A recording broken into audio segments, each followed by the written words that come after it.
হযরত মূসা পয়গম্বর আলাইহিস সালাতু ওয়াস সালাম আশ্চর্য হয়ে গেলেন। কি ব্যাপার? আশপাশে কোনো বাড়ি ঘর নাই, আশপাশে কোনো লোকালয় নাই, মানুষজন দেখা যায় না, বাজার ঘাটও নাই, রাস্তাঘাটও নাই। পাহাড়ের একটা গিরিপথ দিয়ে আমি মূসা পয়গম্বর হাঁটতেছি। কি দেখলাম? আল্লাহর এক বান্দা নামাজ পড়তেছেন, রুকুতে যায় সুবহান রাব্বিয়াল আযীম বলতেছেন, সেজদায় যায় সুবহান রাব্বিয়াল আ'লা বলতেছেন, নামাজ পড়তেছেন। আবার এই নামাজ আমাদের মতো খুব গতিতে নয়, আস্তে আস্তে ধীরস্থির ভাবে ইখলাসের সাথে, খুলুসিয়াতের সাথে, আদবের সঙ্গে নামাজ পড়তেছেন।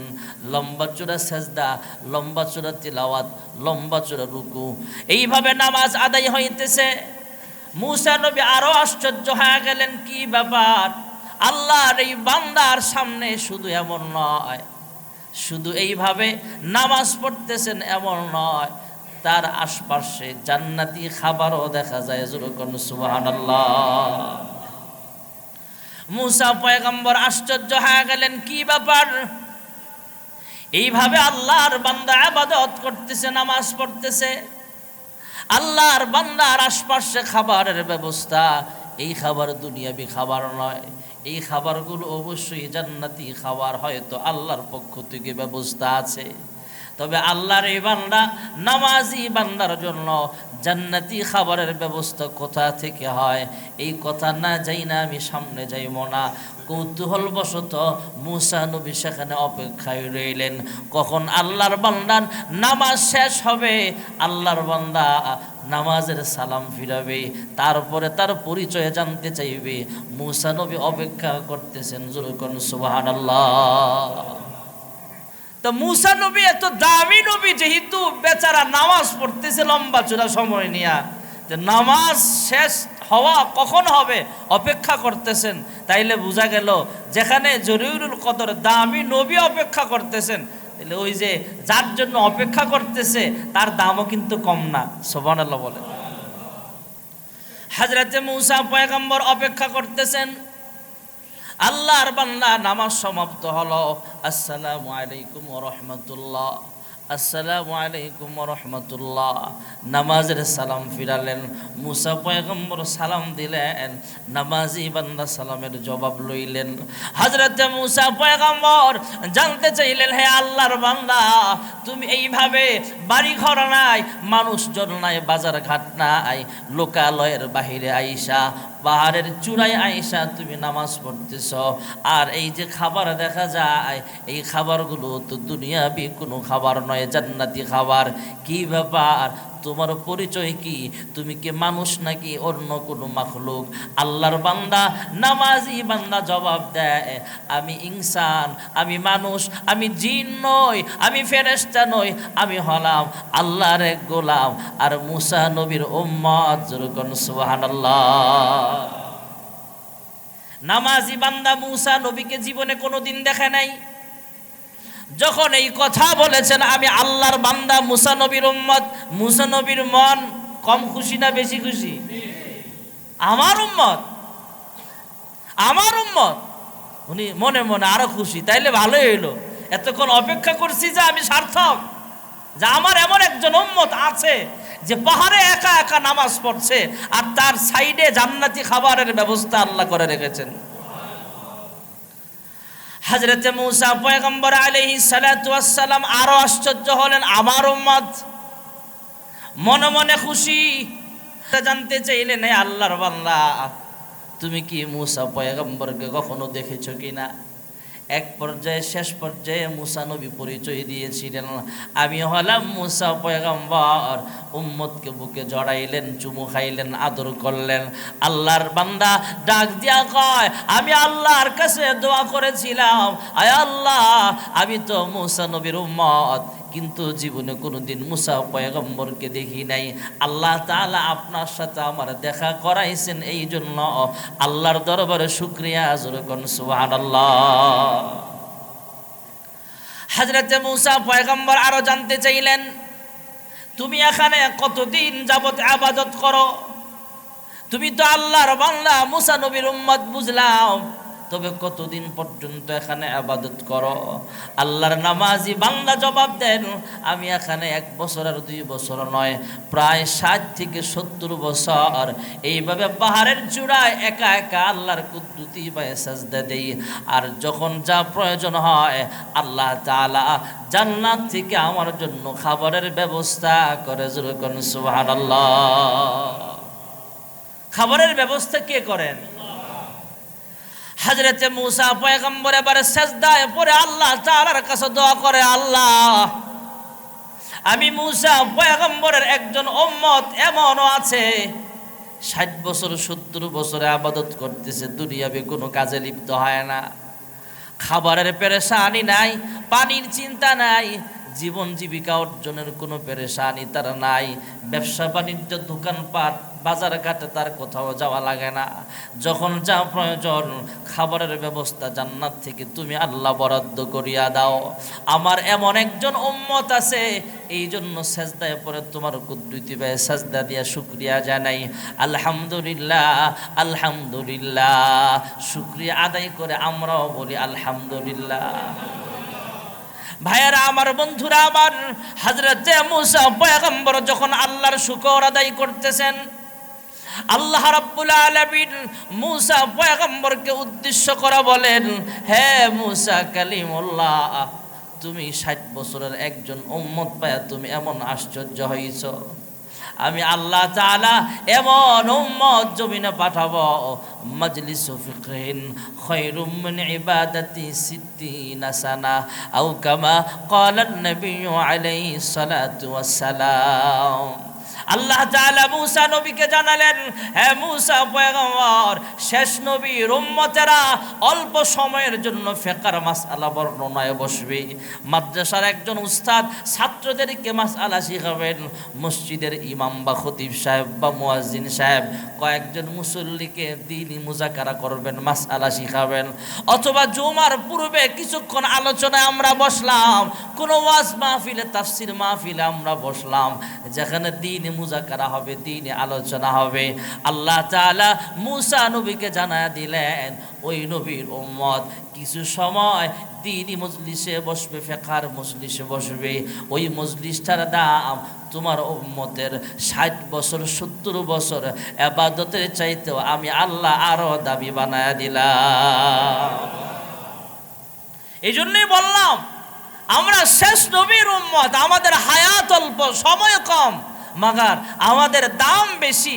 আমরা একবার সুবহানাল্লাহ বললাম, জমিন থেকে আসমান পর্যন্ত ফাঁকা জায়গা ভরপুর হয়ে যায়।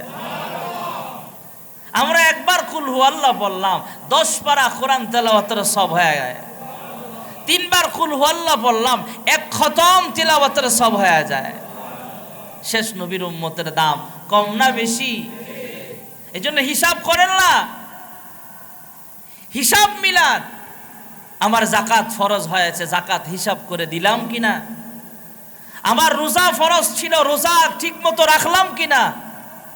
রোজার যে শর্তগুলো বলেছিলাম, এই শর্ত মোতাবেক 6টা শর্ত বলেছিলাম, জবানের হেফাজত করা, চোখের হেফাজত করা, কানের হেফাজত করা, অঙ্গ প্রত্যঙ্গের হেফাজত করা, জান্নাতের ভয় অন্তরে আনা, রোজা কবুল হইল কিনা সেই দোয়া করা, সেইভাবে অন্তরে আনা।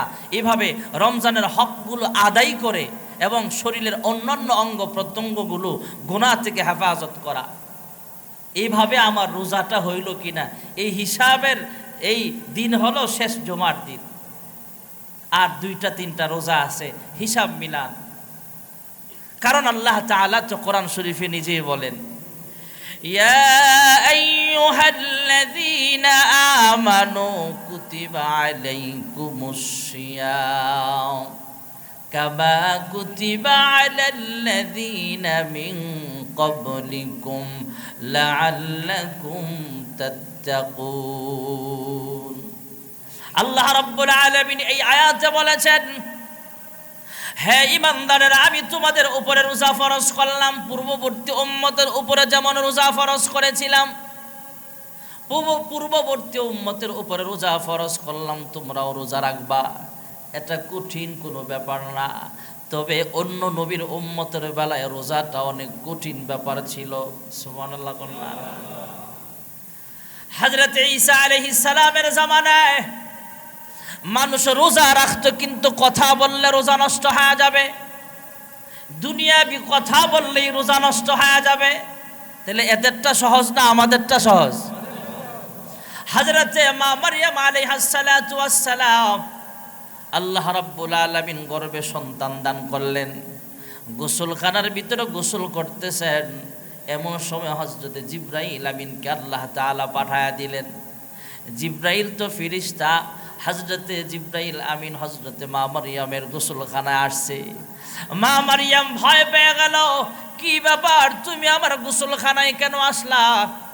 আমি হলাম একজন সতী সাধ্য নারী, আমি বেপরদায় চলি না, আমি পর্দানসীন একজন মানুষ, আমি কোনো গুনাহে লিপ্ত হই না, আমার কোনো স্বামী নাই, তুমি একটা পরপুরুষ আমার গোসলখানায় কেন আসলা?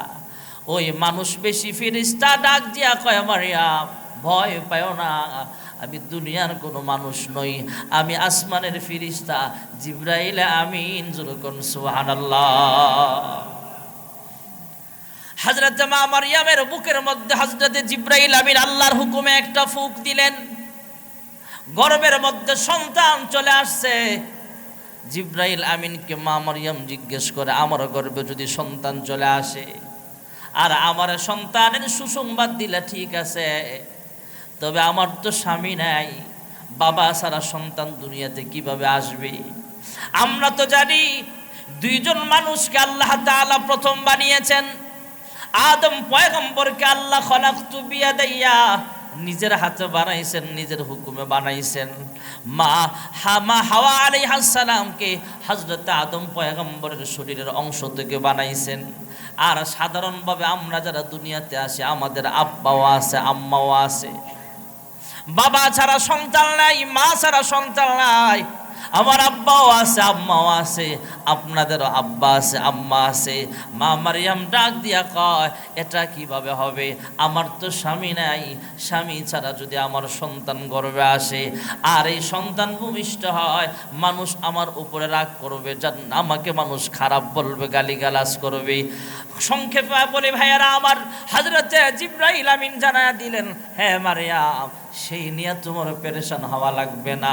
আল্লাহ যেমন নিজের হাতে আদম বানাইলেন, পিতা মাতা ছাড়া আদম বানাইলেন, বাম পাথরের হাড্ডি দিয়ে হাওয়াকে বানাইছেন, আল্লাহ তাআলা একজন নবীর মুজিজা হিসাবে আল্লাহ তাআলা জমিনে পাঠানোর নিয়ত করেছেন। বাবা ছাড়াও আল্লাহ মায়ের গর্ভ থেকে সন্তান দান করবেন, এটা আমার আল্লাহর কুদরত। যেরকম সুবহানাল্লাহ। এটা খারাপ না, আল্লাহর পক্ষ থেকে। কার পক্ষ থেকে? তবে তোমার সন্তান যখন ভূমিষ্ঠ হবে, পেরেশান হবা না। মানুষ যখন দেখবে তোমাকে খারাপ বলবে, গালাগালি করবে, তুমি কোনো জবাব দিবা না, কথা বলবা না, তুমি ইশারায় বুঝায় দিবা, আনা সায়মা, আমি রোজা রাখছি, আমি রোজাদার মহিলা, আমি কথা বলতে পারবো না। তোমরা কথা বলতে চাইলে আমার দুধের বাচ্চা ঈসার সাথে কথা বলো। যেরকম সুবহানাল্লাহ। সেদিন হযরত ঈসা পয়গম্বর মা মারইয়ামের কোলে থেকে সেদিন কথা বলেছিলেন, ক্বালা ইন্নী আবদুল্লাহ আতানিয়াল কিতাবা ওয়া জাআলানি নাবিয়্যা। কোলের বাচ্চা কথা বলতে পারে না, খিলাফুন নাস, আপনার আমাদের চেয়ে খেলাফ, অলৌকিক কিছু যখন ঘটবে, এটা নবীদের বেলা মুজিজা। হযরত ঈসা নবী কোলের শিশু কথা বলেন, ক্বালা ইন্নী আবদুল্লাহ, আমি আল্লাহর বান্দা। সুবহানাল্লাহ বল না। আমরা কার বান্দা? না আরো আসছে কোন, আমরা কার বান্দা? আমরা আল্লাহর বান্দা। হযরত ঈসা পয়গম্বর কোলের শিশু কথা বলেন, ইন্নী আবদুল্লাহ আতানিয়াল কিতাবা ওয়া জাআলানি নাবিয়্যা। আরো পরিচয় দিলেন, আল্লাহ আমাকে কিতাব দিয়েছেন, নবী বানায়া দুনিয়াতে পাঠাইছেন। যেরকম সুবহানাল্লাহ। লম্বা চূড়া কথা বলার সময় নাই ভাইয়ারা আমার, এই কথাগুলো বললাম শুধু একটা এক্সাম্পল বোঝানোর জন্য। হযরত ঈসা নবীর জামানায় রোজা রাখতে গেলে কথা বললে রোজা ভেঙে যাবে, এই জন্যই তো মা মারিয়াম ইশারায় বুঝাইলেন, আমি রোজার মহিলা, আমি রোজা রাখছি। তোমরা যদি কথা বলতে চাও শিশু বাচ্চার সাথে কথা বলো। অন্য নবীর উম্মতের বেলায় এই আইন ছিল, কেউ যদি কথা বলে রোজা ভেঙে যাবে। আর শেষ নবীর উম্মতের বরকত, আমাদের আমলটা কত সহজ, আমরা কথা বললেও রোজা ভাঙ্গে না। জোরে কোন সুবহানাল্লাহ। আপনি কাউকে গালিগালাজ করলেন না, এমনি কথা বললেন, অসুবিধা নেই। দোকানদারি করতেছেন, দোকানদারি করতে গেলে কথা বলা দরকার আছে না নাই? শুধু কথা 10 টাকার মাল বেচার লেগা 10 মিনিট মাঝে মাঝে লিকচার দেওয়া লাগে। এটার এই গুণাগুণ। 120 টাকার জুতা বেচবো, ভাই দেখেন জুতাটা, জুতা ভাঙ্গা দেখায়, এরপরে ঠাস ঠাস করে ওয়ালে বাড়ি, দেখছেন কি আওয়াজ, কি শক্ত।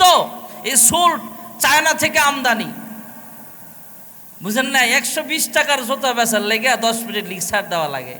এত সহজ না, একটা মাল এমনি নিবে না। এটা বুঝাইলাম।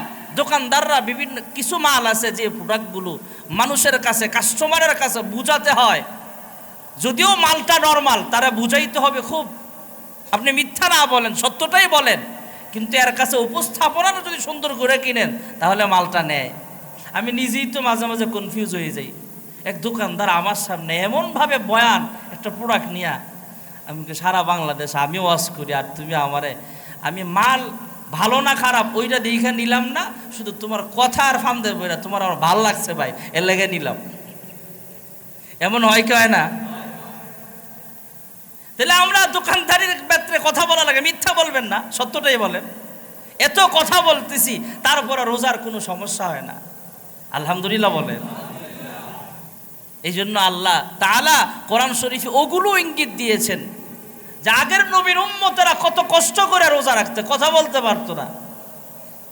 আরেকটা কথাও বলেছেন, মুফাসসিরিনগণ লিখেন যে কিছু নবীর উম্মত তো এমন ছিল, ওরা আল্লাহ কইছে অমুক দিন রোজা রাখো, ওই দিনটা যদি গরমের দিন হইতো, এরা গরমের দিনে রোজা না রেখে শীতের দিনও দিন ছোট থাকে তখন রোজা রাখতো। আর আমরা তো হইলাম এমন, চৈত্র মাসেও রোজা রাখছি, এমন আছে না নাই? আর আগের নবীরা নিজের মন মতো ডেট চেঞ্জ করত। কুতিবা আলাইকুমুস সিয়াম কামা কুতিবা আলাল্লাযীনা মিন ক্বাবলিকুম। এই আয়াতের তাফসীরে মুফাসসিরিন লিখেছেন যে আল্লাহ তাআলা এটাও ইঙ্গিত করেছেন, অন্য নবীর উম্মতেরা, কিছু কিছু উম্মতেরা নিজেরা মন মতো ডেট পরিবর্তন করত। গরমের দিনে রোজা রাখতে কষ্টই তো শীতের দিনে যায় রাখতো। তোমরা কিন্তু এদের মতো কইরো না, লাআল্লাকুম তাত্তাকুন। আমি আল্লাহ রোজা ফরজ করেছি যাতে তোমরা আল্লাহওয়ালা হতে পারো, মুত্তাকিন হতে পারো, পরহেজগার হইতে পারো। জোরে কোন সুবহানাল্লাহ। তাহলে আজকে আমরা হিসাব করব আমাদের রমজানটা কিভাবে কাটলো। আমাদের রোজা চলে গেলে তো শেষ পর্যায়ে চলে আসছি। এই রমজানে কয়বার ইখলাস পড়লাম, কত রাকাত তাহাজ্জুদ পড়লাম, কত রাকাত নফল পড়লাম। আমরা এভাবে যখন আমরা হিসাব করব, তাহলে আমরা হিসাব পেয়ে যাব। আমার নামাজটা ঠিকমতো হইল কিনা, আমার রোজাটা ঠিকমতো হয়েছে কিনা, এই হিসাবটা আমরা নিজেরা নিজেকে প্রশ্ন করে নেব। পারবো তো ইনশাআল্লাহ? বাকি 2-4 দিন সময় আছে। আল্লাহর হাবিব মসজিদের মিম্বর থেকে নামতেছেন অথবা মিম্বরে বসা, জিবরাইল আমিন আসলেন, আয়েশা কি জানি বললেন, আল্লাহর হাবিব কয়েকবার আমিন বলেছেন। এর ভিতরে একটা আমিন ছিল, সাহাবায়ে কেরাম প্রশ্ন করলেন, আল্লাহর নবী জবাব দিলেন। যারা রমজান পাইল, রোজা শেষ হয়ে গেল, কিন্তু তার নিজের জীবনের গুনাহগুলো মাফ করাইতে পারল না। আমরা এমন কেউ তো নাই যার গুনাহ নাই। আমার হাতের গোনা, চোখের গোনা, নাকেরও গোনা আছে, কানের গোনা, অঙ্গ প্রত্যঙ্গের গোনা, হাতের গোনা, পায়ের গোনা। আমরা তো বেগোনা, মাসুম না। আল্লাহর নবী আমিন বলছেন। তো সাহাবায়ে কেরাম জিজ্ঞেস করলে বলতেছেন, আমিন কেন বললেন? কই জিবরাইল আসছিল। জিবরাইল আইসা বলছে, কয়েকবার আমিনের মধ্যে একটা আমিন হলো যে রোজা পায়া রমজান শেষ, তার গুনাহগুলো মাফ করাইতে পারলো না, তার জন্য বদদোয়া করেছেন। এই জন্য আমরা সচেতন হই। বাকি যেই কয়দিন আছে আর 2 দিন 3 দিন সময় আছে, একটু তাহাজ্জুদ পড়ে আল্লাহর কাছে কান্দি, আয় আল্লাহ আপনি আমার জিন্দেগীর গুনাহগুলো মাফ করিয়া দেন। আয় আল্লাহ আপনি ছাড়া আমার মাফ করানোর আর কেউ নাই। দুনিয়ার ভিক্ষুক এক দুয়ার থেকে ফিরা দিলে অন্য দুয়ারে যায়, আরেক দরজা থেকে ফিরা দিলে আরেক দরজায় যায়। আমি একমাত্র তোমার দরজার ভিখারি গো মাওলা, ফিরা দিও না। তুমি আল্লাহ আমাকে মাফ করিয়া দাও, তুমি আমার হায়াতে বরকত দাও, তুমি আমার রিজিকে বরকত দান করো, তুমি আমার সন্তানগুলোর ভালো রাখো, তুমি আমার বিবিটাকে ভালো রাখো, তুমি আমার আম্মা আব্বাকে ভালো রাখো, দুনিয়াতেও শান শৌকত নিয়ে চলতে পারি তৌফিক দান করো। যা চাওয়ার চাইব, দেওয়ার মালিক জোরে বলেন একমাত্র কে? যার সন্তান নাই সন্তান চাইবেন। আয় আল্লাহ রব্বি হাবলি মিনাস সালিহিন। ইব্রাহিম পয়গম্বর দোয়া করেছেন, আমাদের জাতির পিতা যেভাবে আল্লাহর কাছে দোয়া করেছেন, রব্বি হাবলি মিনাস সালিহিন। আয় আল্লাহ তুমি আল্লাহ সন্তান দেওয়ার মালিক, তুমি আল্লাহ ছেলে দেওয়ার মালিক, তুমি আল্লাহ মেয়ে দেওয়ার মালিক। আমাকে তুমি সন্তান দাও নাই, তবে তোমার কাছে চাই আমার একটা নেক সন্তান দাও। সন্তান দেওয়ার মালিক জোরে বলেন একমাত্র কে? আমরা এইভাবে রমজানটা কাটাবো। 2-4 দিন যা আছে, সামনে ঈদ চলে আসতেছে, ঈদুল ফিতর। আমরা ঈদুল ফিতরের নামাজ, ওয়াজিবের নামাজ, এদিকে নামাজ পড়ি বা গ্রামে থাকি, সকালবেলা সূর্য উঠার পরে অন্য কোনো নামাজ সেদিন পড়া যাবে না।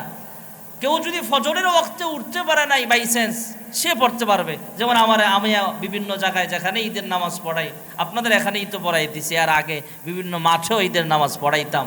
তো আমি যারা ফজর পড়তে পারে না এদেরকে সুযোগ দেই, যা আপনারা আমি কথা বলতে বলে আপনারা পিছনে দাঁড়ায়, দোতলায় দাঁড়ায়, সাইডে দাঁড়ায়, যারা ফজর পড়েন না পড়ে নেন।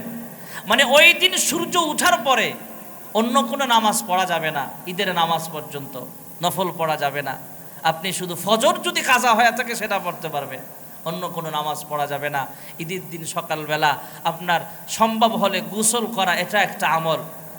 ঈদের দিন সকালবেলা নিজের নতুন পোশাকই পরতে হবে এমন না। আমি এবছর নতুন কাপড় ঈদ উপলক্ষে বানাই নাই, অনেকে আছে বানায় নাই, সমস্যা কি? হইতেই পারে, কিন্তু আমার পোশাকের মধ্যে যেটা ভালো লাগতেছে আজকে এটা পরবো, আপনি সেটা পরে নেন। পোশাক পরে সুন্দর করে সেজে গুজে ঈদগাহে যাওয়া। তা আমাদের এখানে তো ঈদগাহ নাই, আমাদের মসজিদে ঈদের নামাজ হবে ইনশাআল্লাহ। জামাতের টাইমটা আগের দিন রাত্রে আমরা পরামর্শ করে আপনাদেরকে মাইকে জানিয়ে দেব ইনশাআল্লাহ। তা আমরা ঈদের নামাজে আসবো, তাকবীর আছে আল্লাহু আকবার, আল্লাহু আকবার, লা ইলাহা ইল্লাল্লাহু, আল্লাহু আকবার, আল্লাহু আকবার ওয়ালিল্লাহিল হামদ। তাকবীর দিতে দিতে আসবো। ঈদের নামাজ যাদের ফিতরা ওয়াজিব, আগে বলেছিলাম ফিতরার সর্বনিম্ন 100, বলেন না কত, 110 টাকা। কত? 110 টাকা। যাদের ফিতরা ওয়াজিব ফিতরা দিয়া দিবেন, গরিবের ফিতরা দিয়া দিবেন। এরপরে আপনার ঈদের নামাজে আসবেন। ছোট বাচ্চারা আসতে চাইলে এদেরকেও নিয়ে আসবেন, আনার সময় বুঝায় আনবেন, বাবা মসজিদে যায় দুষ্টামি করো না। আর মসজিদে আইসা ছোট পোলাপাইন তো একটু এলোমেলো হলো, আমরা কেউ তারা ধমক দিব না। আমার নামাজ কবুল না হলো, শিশু বাচ্চা আমার সাথে যে সেজদায় গেল, আমি সুবহান রাব্বিয়াল আজিম বলেছি, কিন্তু সে সুবহান রাব্বিয়াল আজিম জানে না, পড়তেও জানে না, ছোট মানুষ, কিন্তু সেজদায় যায় আমার দিকে তাকায় তাকায় ঠোঁট লড়ায়, বাবাও ঠোঁট লড়ায়, সন্তান শিশু বাচ্চাটাও ঠোঁট লড়ায়। আল্লাহ তাআলা এই সন্তানের যে সেজদা, সে সেজদা চিনে না, জানে না, বাবার সাথে সেজদা দিছে। আমার নামাজটা কবুল হতেও পারে, নাও হতে পারে, কিন্তু বেগুনা শিশু বাচ্চা কথা বলতে পারে না, সে যে আমার সাথে সেজদায় গেছে, কবুল সেজদার সওয়াব পিতা মাতার আমল নামে আল্লাহ দিয়ে দিবে। এই জন্য ঈদগাহে মসজিদে কোনো শিশু বাচ্চা একটু দুষ্টামি করলো, আমরা নিচ্ছা পুচ্ছা আর আদর করে দিব, ধমক দিব না, মার দিব না, পারবো তো ইনশাআল্লাহ। ঈদের নামাজে যদি ছোট বাচ্চারা আসতে চায় ওদেরকে আমরা নিয়ে আসবো। ঈদের নামাজ, ঈদের খুশি রোজাদারের ইনদা ফিতরিহি ও ইনদা লিকাই রাব্বিহি লিসাইমি ফারহাতান। আল্লাহর নবী বলেন রোজাদারের জন্য 2টা খুশি, একটা হলো ইফতার, ইফতার দ্বারা 2টা বুঝাইছেন, একটা হলো ইফতারির সময় ইফতারি করা, আর একটা হলো ঈদুল ফিতর। মুসলমানের বৎসরে উৎসব 2টা, একটা হলো ঈদুল ফিতর আর একটা ঈদুল আজহা, একটা রোজার ঈদ আর একটা কুরবানির ঈদ সামনে চলে আসতেছে। আল্লাহ তাআলা আমাদেরকে কাঁধে কাঁধ মিলিয়ে হাতে হাত মিলিয়ে সুন্দরভাবে ঈদের আনন্দ উদযাপন করার তৌফিক দান করেন। ঈদের আনন্দের নামে আবার চান রাতে গান বাজানো যাবে না, বাজি ফুটানো যাবে না। আল্লাহ যতটুকু বলেছেন ততটুকু। বৎসরে কয়েকদিন মানে 5 দিন রোজা রাখা নিষেধ। রমজানে রোজা রাখা যেমন, ঈদের দিন রোজা না রাখা ইবাদত। সারা রমজানে রোজা রাখা ইবাদত, ঈদের দিন রোজা রাখবো না রোজা ভাঙবো? ওই দিন রোজা না রাখা ইবাদত। ওই দিন রোজা রাখলে আরো গুনাহ হবে, রোজা রাখা নিষেধ। আর 4 দিন হলো কুরবানির সময়, কুরবানির ঈদের দিন আর পরের 3 দিন আর রমজানের ঈদের দিন। এই 5 দিন রোজা রাখা হারাম, রোজা রাখা যাবে না। ও রোজা না রাখা ইবাদত। তাহলে রোজা না রাখা 1 মাস যে রোজা রাখলাম সেই হিসেবে শুকরিয়া আদায় স্বরূপ ঈদের দিন আমরা রোজা রাখবো না। এবং 1 মাস যে রোজা রাখতে পারলাম, আমার হায়াতে একটা রমজান আল্লাহ তাআলা দান করেছেন, তাই আমরা 2 রাকাত ঈদুল ফিতরের নামাজ পড়ে শুকরিয়া আদায় করব। আল্লাহ তাআলা আমাদের সকলের রোজা, তারাবি, ইফতার, আমাদের সামনে ঈদ আসতেছে, আমাদের যাকাত, ফিতরা, যাবতীয় সব আমল আল্লাহ যেন কবুল করেন, সকলে বলে আমিন।